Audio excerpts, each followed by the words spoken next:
Welcome to another edition of the Dental Today podcast. Thank you for stopping by. This is brought to you by labmediatv. My name is Hezekiah Morales, and here we go. Remember to follow us on social media at labmediatv. Ladies and gentlemen, welcome to another edition of the Dental Today podcast. My name is Hezekiah Morales, and today we have another guest, or a guest who was on the first season. We brought him on the show and we asked him about his process, his past, how he became a dental technician and went from working at a garage into now speaking for Noritake. He was recently featured in West Palm Beach at the Zahn Expo. Ladies and gentlemen, let's welcome back Mr. Edgar Munoz. Edgar, welcome back to the show. Thank you for having me, man. It's good. I'm always happy to be here. It's always good to have you. How's your new year shaping up so far? Man, it started fast. It's not slowing down, so it's a good thing. Literally, we just got off the lab right now. Got out of the lab, it was 7:30ish, somewhere around there. So it's a blessing to have work, and it's good. I'm happy. So good to hear that. So good to hear it. We're excited to be able to hear all these things from all around. And we recently saw each other here as I just mentioned, at the Zahn Expo here in West Palm Beach. You spoke out there for Noritake. How was that? Oh man, it was fun. Weather was good. Everything was good. The setup they did was awesome as well. And we met some new people that we'd never met before. And it was totally awesome, man. I really loved that area as well.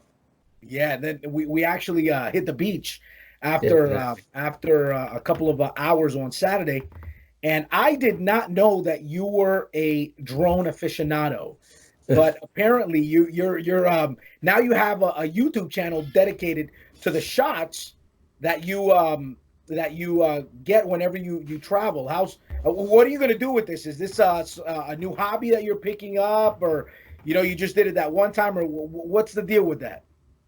No, so I've been flying drones for a couple of years now, but as I've been doing it, I get some requests if people want to see more or they want me to post a video. So I was posting it on Facebook, but on Facebook they only let you post, I think it's like a 1080p or something. They won't go 4K. So what I did was I went to YouTube and we started to learn the process of posting on there and trying to build a channel up there. So we started at 0 people. We'll see what we can do on this 2020. Like I said, it's a hobby. It's something just to take stress off. That's cool. And so you're going to be in Chicago in February. We're going to be in Chicago in February. It's, again, LMT Lab Day. It's the biggest trade show for the dental laboratory technology aspect of the business. You're going to be out there with the Zahn.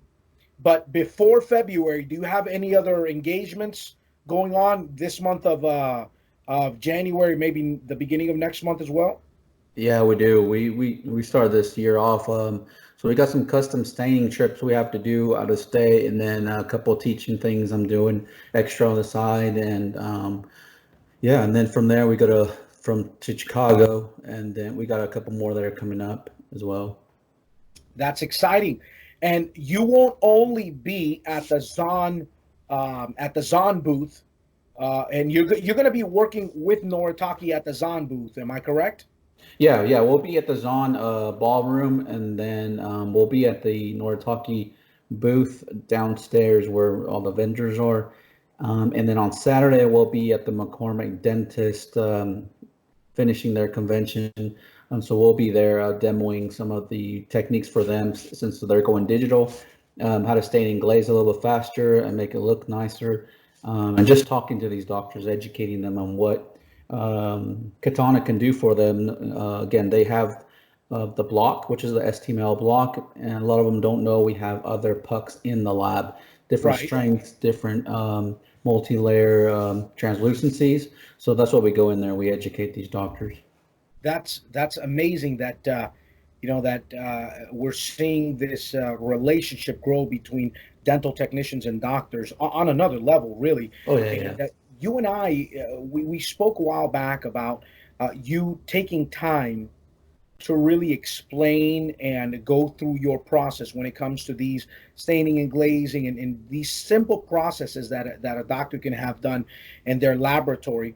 But there is also another side to this. There are some dental technicians that aren't for that because they believe that that can minimize the opportunity for work for them. Yet your point of view, as I understood it, was that you've been having success in terms of gaining more trust from the doctor and even improving your relationship and even not losing accounts but gaining accounts. Can you touch a little bit on that? How is that working for you? Yeah, man, it's just, as we all know, the industry is changing. And so that's what I'm trying to do is just keep up with these changes. Plus, I love technology. So what I'm doing is, I know it's, I'm losing some accounts on single units, especially now that they're getting their own milling machines and sintering ovens.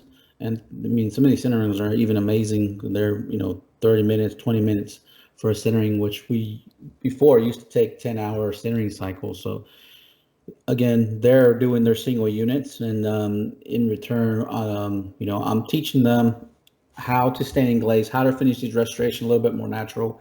And again, in return, what they're doing is I'm seeing that they're getting a lot more confident in prepping bigger cases and doing implants. And in return, I'm getting those big cases. So it's it's there was a fight there in the single units where it's not worth it for me to do single units anymore.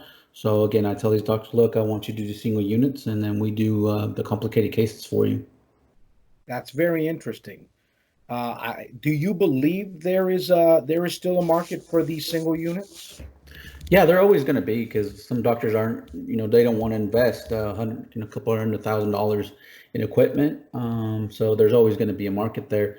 I think that the prices are going lower, but it's depending on your laboratory, on your niche. So I've seen people have a niche of single units, and they're getting a good amount of money for them. So again, it's not going to die 100%, but it is changing to a good percentage that it's probably not worth it anymore. And then we also, as you mentioned before, there are a lot of doctors that are purchasing their own equipment, their own milling Exactly. equipment, Yeah, and exactly. the turnaround is has come down so much. I mean, Oh yeah. it's incredible. I mean, they can put it in one day, in a couple of hours.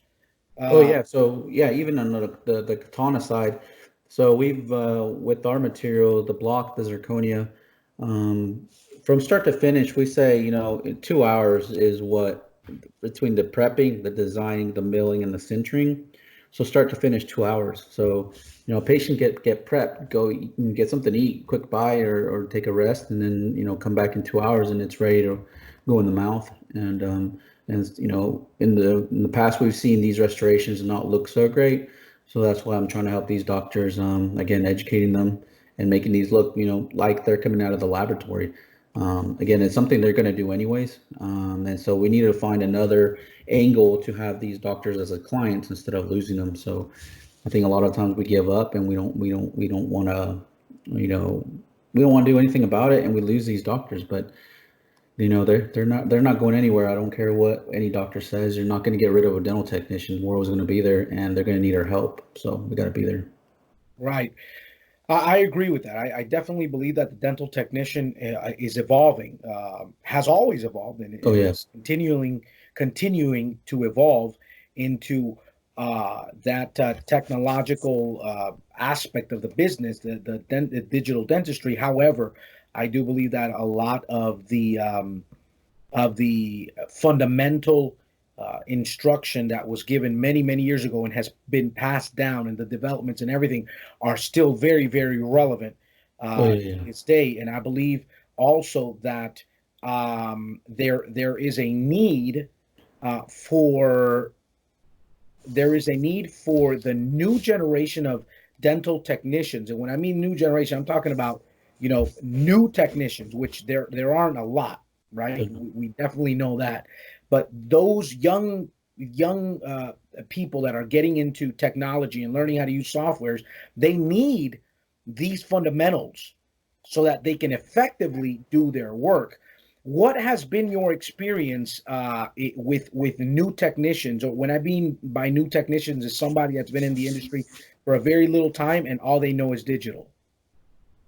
Yeah, like again, again, we talk a lot about digital and how it's evolving, but again, our hands are, what I've seen with the new guys is they come in knowing, they get taught, how to scan and get a scanned impression and make a restoration using a library. The problem is when those systems go down, they don't know what they're doing anymore. It's like Mm, they just don't know what to do, how to act. So they never learned how to pour a model. They never knew how to prep, get the impression ready for pouring a model, getting the model ready, and so on and so on. So, again, I think that was a blessing for me. I came in within the times where everybody was doing handmade. And so, I've been blessed to be able to meet some of these big, technicians that are way, way better than me. And, I've learned and just, I was a sponge the last 10 years. So I'm able to do it handmade if I have to, 100%, or digital 100%. Now I'm using probably 50-50 of technology and then 50% of my hands to finish the restorations. But I think that's the lack of the knowledge of occlusion. I mean, some of these guys are just designing stuff without thinking of occlusion, excursion, movement. They're forgetting about these basics. And I do agree with that's one of the bad negative things about it. But at the same time, I'm tech savvy, so I've used it as a positive tool on my side. It's only helped my lab be faster. Again, if you're scanning correctly, it should be a lot more accurate than us pouring models. Again, in the model stone, there is shrinkage, there's expansion, there's so many variables. You didn't add water correctly. So digital, I mean, it is accurate, it's very accurate, but you have to know the basics. You have to know, a lot of these guys never even been in the laboratory getting dirty. So again, we can't forget those old, what we say old techniques, but that's what is the foundation of a dental technician. and very relevant, still to this day, very Yes. relevant. That's very Oh yeah, interesting. yeah. You bring that Yeah, up. some of these guys that are doing it all handmade, they're the most beautiful restorations.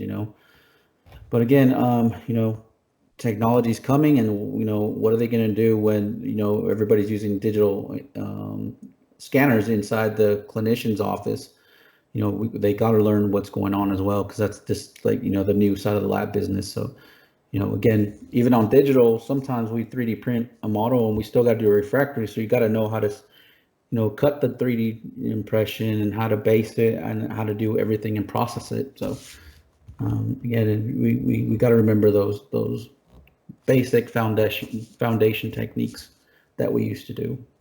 Very interesting. I definitely agree with that very much. I was speaking to a mutual friend of ours, Mr. Bart Cawthorn, who's on the board of the FDLA, and he was sharing with me that he was teaching a course, and there was a large majority of the people that he was teaching that had never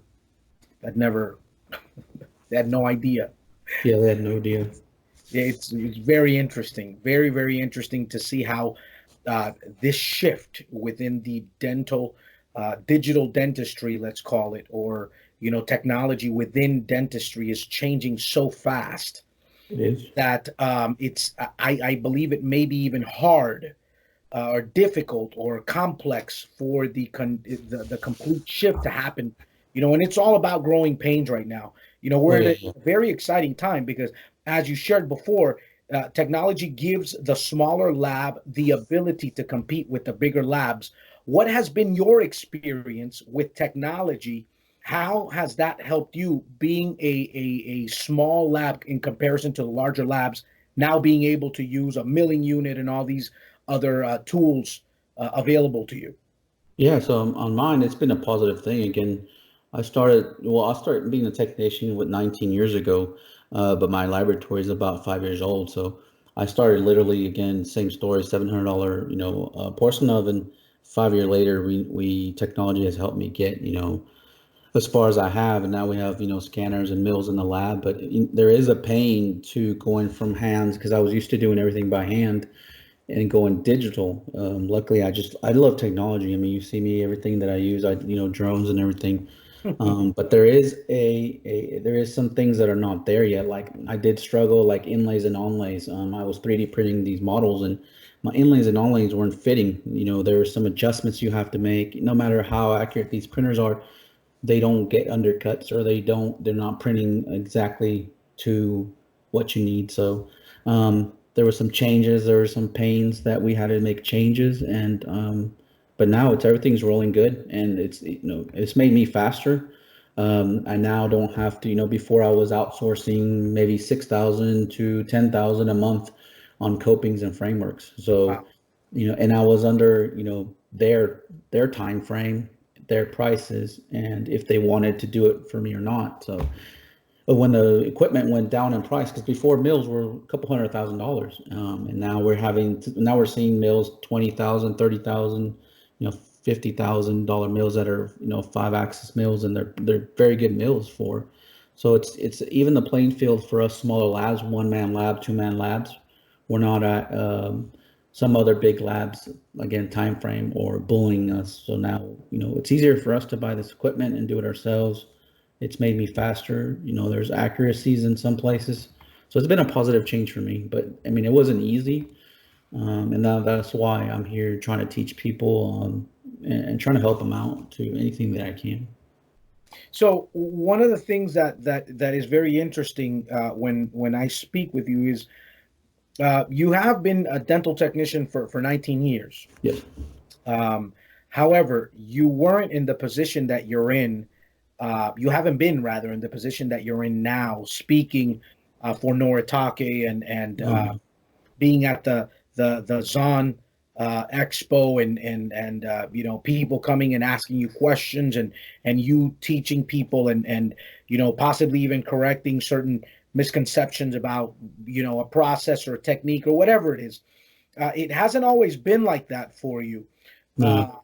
So when was it technology or what was it that took you from being a dental technician that was just doing what he was doing, the simple work, let's call it, just the day in day out, and now you're teaching people. Now they're asking you to come in and speak at different places and share that secret or that technology, or rather the use of the technology that's giving you the results that you're getting. Well, I mean, yeah, again, it wasn't all like this, but I think I spent most of my time being a sponge. Again, I came from a different background of industry before this. I played competitive baseball, and then I was doing real estate on the side, or I even worked, at Best Buy as an install technology. So I was installing, equipment. So when I got into the dental field, I was way behind. I was already, in my 20s. So I had to learn quickly. I had to adapt. I really liked it. When I touched ceramic the first time, I was just like, this is it. This is what I want to do. But I knew that I was way behind. There's guys that were amazing and still are. They're way ahead of the game. I'm still behind, so I'm still even playing catch up. But I think what it was I was just blessed to meet some of these great techs and sponge and learn from them. Whether there's one thing from each guy, and I've managed to kind of make my own style, because we all have our own style. And the only reason why I started teaching or speaking was I got an opportunity from Noritake with Larry Zeno, and I was asked to go to Puerto Rico and talk to a couple. It was a tons of doctors there actually that showed up, and I saw that there was a lack of like we were still not sharing, and the first thing they told me is like, why are you sharing all this info with us? I mean, most of the time everybody's hiding their techniques, and I told them, look, I came the same way and I was taught everything that I know. So now I'm trying to teach it back to everybody as well. It's like giving it back to people.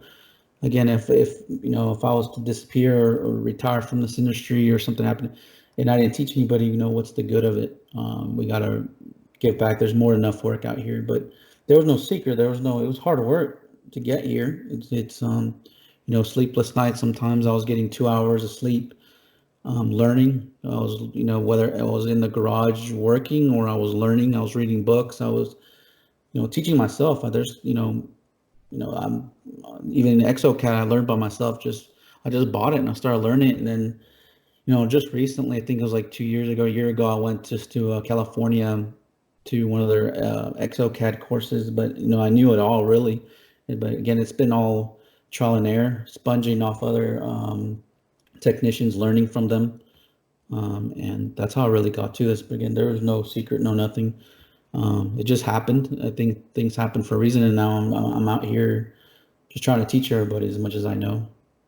Absolutely. I definitely appreciate every time I hear a dental technician that has that passion to give back, really, and to share the different experiences that definitely render that type of result, especially seeing gentlemen as yourself. And I had the opportunity a year ago. We went to Dominican Republic. Lab Media TV went to Dominican Republic, and we set up an event at the Catholic University of Santo Domingo, and we took a great dental technician by the name of John Wesley McMillan, Spitfire. I love that guy, and I remember this guy. He just shared that, and it's a wonderful thing to see dental technicians that have traveled, that have brought back that information, and share it and make it available for people to grow, because it's about growing again, like you mentioned, and I agree with that. Everything is changing. Technology is leading different changes, or inducing different changes, bringing different changes, and a lot of change. And if there are certain things that I'm sure you would have learned, let's say 10 years ago, you would be in another situation today, right? Oh, yeah. But it's a progression of learning. That's very exciting. Now, for the rest of the year, what do you have planned for the rest of the year? What are you going to be doing? I haven't, really looked at too far of the schedule. I know there's stuff lined up already through the year. But mainly, again, I'm kind of restructuring my laboratory as I'm able to now, as I've just grown a little bit too fast. So I'm working on that right now. I grabbed a little bit too much sometimes. I thought I could do it. I was saying yes to everybody. So I'm kind of working on that right now, is just restructuring and just really finding my niche that I would like to do. I was kind of all over the place this last year, really, where I was doing a little bit of everything. And so I've kind of found the things that I really like. Like, I love doing implant dentistry, restorations, and I'm loving that area right now. And then, like, single unit anteriors, I'm loving just to layer, and I want to enjoy that again. So I'm kind of restructuring things, getting rid of some things, and just kind of fixing that.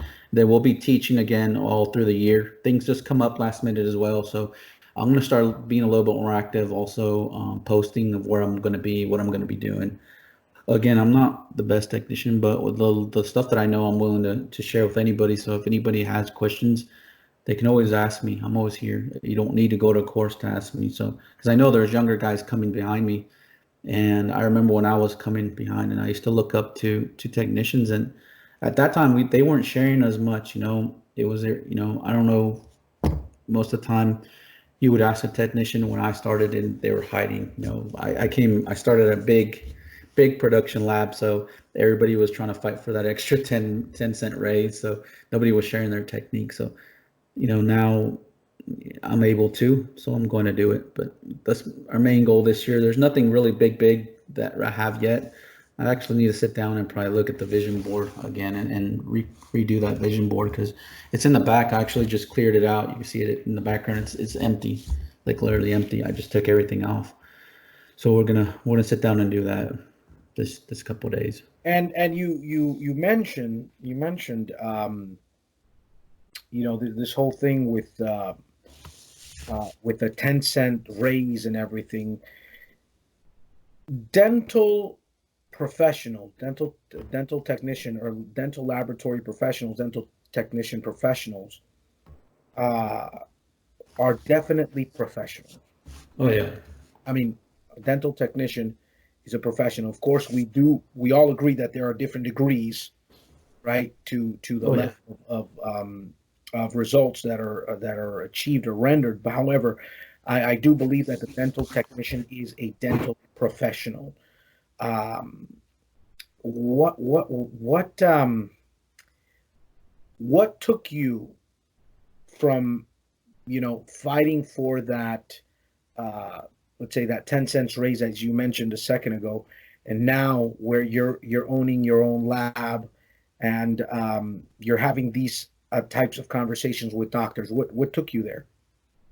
Yeah, man, it was a big change. I was for the first what 10 years or so, I was just in production labs, and I had never seen the other side of things, like how to layer and how to do these beautiful restorations. I was just we were production work, so we had to do 20 units build up, 20 units counter, and that's all I knew. And then until one day, through Facebook, I started seeing the DTG group, which was Von Groh.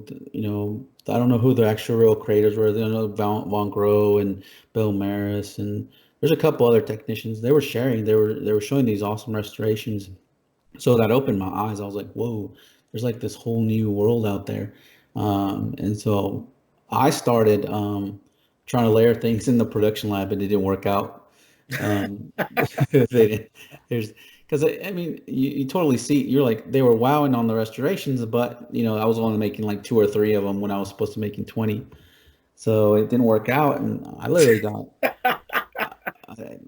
fired from doing that. And I had never been fired. Their excuse was like I was making them too nice and taking too long. So I was kind of lost, but I was seeing everybody. These guys were like had one man labs and everything. So my wife was pregnant at the time. The last time that happened, and I was put. My back was on the wall, and I was like, man, I don't want to go back to that. I actually went to this local lab, man. It starts with the G. So, and they're like maybe a 60 to 80 man lab, and they stuffed my desk with, I'm serious, like with 60 pans. And like I worked maybe like 2 hours. I was like, well, I'm just gonna try this. And then I asked them to go to the bathroom, and like I ran out. Like I didn't come back. I just ran out of the lab. I acted like I was going to the bathroom, and I just disappeared. I was like, I'm out of here. I can't do this. But that really like that hit me right there. I was like, I'm not going back to that. So that's how I started the lab. I was like, look, I'll just start doing piecework, and that's how I started. Just like I bought this furnace, and then man, dude, it brings back so many memories. This is probably another different podcast that we can do, but man, I didn't have anything. All I had was a porcelain furnace and this old brush that I had, and I had seen these brushes from like MPF, but at the time I couldn't afford them. They're like $100, right? And so I had this old brush. I had things that I wanted, but I couldn't get. And then had samples of porcelain. So that's how I started. And so I was doing like piecework, which was you get work from other labs. You do like a buildup, like a two like dent enamel buildup, simple. And that would be like say $10 to $20, whatever I was charging at the time. And then contours another $10 to $20. So that's what I was doing for the labs, and I was getting a lot of work. And then later I started buying a little bit.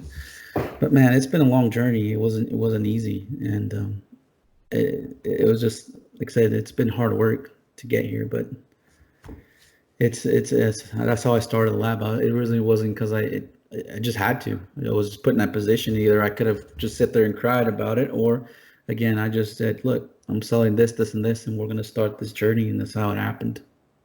And who, how, or what, when, where, who, how, your first brush, nice, decent brush. Dude, man, that the one guy I gotta always give thanks to because he gave me a big push. He doesn't know how much he gave me just confidence, and so it was George Paps from MPF is at the time. I don't know how we started talking. I think I was just telling him how awesome his brushes were. Then I seen him one day, and the first lab day I ever attended. Dude, I barely got there. Like literally, I scrapped up enough money just to get the plane ticket, my hotel, and everything.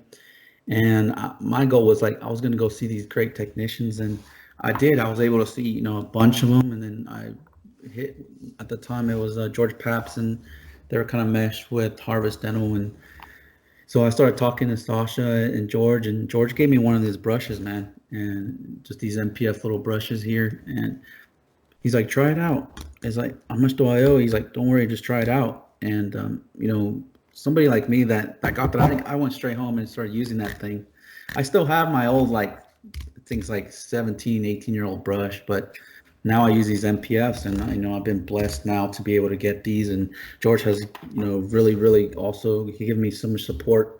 And I got to give a big thanks to him, because he's one of the ones that really helped me out, and he does know how much it really helped me out. But you know, we're gonna do a little bit of some product show here soon. I'm gonna do some videos, because we got some stuff here that I haven't been able to use this year that I got. There's some instruments from MPF, some just a new palette tray, some texture paint as well, and some MPF rainbow drops, which everybody knows I use that a lot. I use food coloring now, but no, I got these rainbow drops, so we'll use these. These are just additive colors that you add into the porcelain, and you're able to see what you're layering and how much you're layering. So again, yeah, MPF, man, they're awesome. They're great. George is a cool guy. Yeah, and that's amazing how you shared how something that maybe wasn't a big deal definitely made a big deal of an impact in your life. I used to be a musician, and I remember when I had a new snare. I started on the drums, and then I moved on to other instruments. But I remember when I got a brand new snare, right? After playing on this old beat up snare, right? And you put a new skin on it, and you hear it sound differently, and it inspires you. Oh, And I assume that it would be the exact same, if not similar, to you as a gentleman who, you know, you looking at where you were coming from, and you know, you were using this brush that was an old brush, and then you get the opportunity to use an MPF brush, which obviously, you know, we know the construct is a phenomenal construct, very ergonomic. The humidity it holds and all that. It's a phenomenal tool. I'm sure it also you know, brought out a different element in you. Yeah, because it gives you confidence. You're like, the big guys are using it. You know, at the end, it's not really the brush, but you give a kid confidence. And I tell a lot of these companies that I meet, I'm like, sometimes we're giving these things to technicians maybe that are into their, you know, their career. They might not really even appreciate it. But this dude, George, took a chance and gave me something, you know, that I was like, wow. And it gives you confidence, because you go back in the lab and you're like, mentally, like, it's just like any other sport. You got high-end tools. You know, this thing flicks water. It makes you faster. It's in the end, I mean, it just makes you confident and want to learn more. It just gives you a little boost of like, man, there's like possibilities. I could maybe become a little bit better in the future. Now I got the things. I don't have an excuse, and it put me to work. And but again, I think that you got to start off with the regular brushes that, you know, you can't always have fancy ones. I think you still got to learn just using any brush, whatever you got at the end. But something like that just really helps a kid that growing up in this industry. It really helped me.